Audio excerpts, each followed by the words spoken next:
do what they are designed to do every time without fail. No chemicals, guys. It's like putting one of those chemical pellets.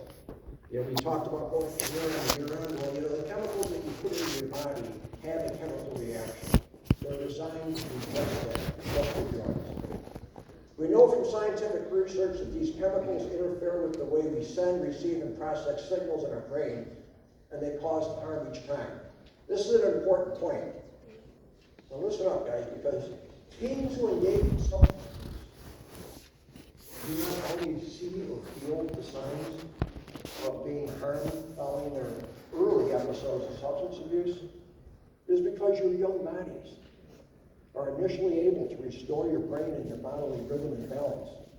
Hell, I've never met a teenager who had a hangover.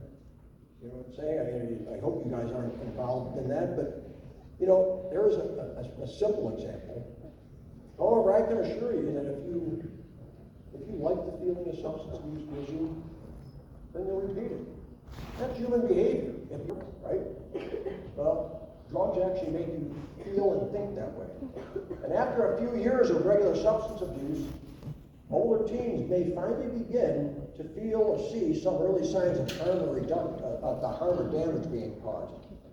So my point, you may engage in it, you may get lured and tempted, and you may be going along saying, Roberts was wrong. I don't see anything wrong with me. Well, it's because you're so healthy at this point in your life. But if you continue putting these substances in your body, it's destroying your health gradually, or as I like to say, a very insidious disease.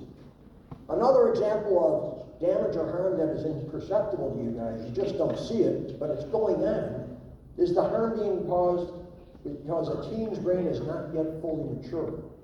It is still developing, and it will continue to develop until your early 20s. And like you've always heard these years, guys, girls do mature faster, their brains do mature quicker. You can hold that over to guys, girls, but it'll be your early 20s before your brain is done, and this is the part that is the last part to develop. It's called the prefrontal cortex. An impressive body of research has been published explaining how substance abuse is far worse for teens, and that is because these substances can retard normal brain development. In teens, and particularly, as we said, in the very important area, the prefrontal cortex. That's located in the front of your brain, right above your eyes, and it is responsible for solving complex.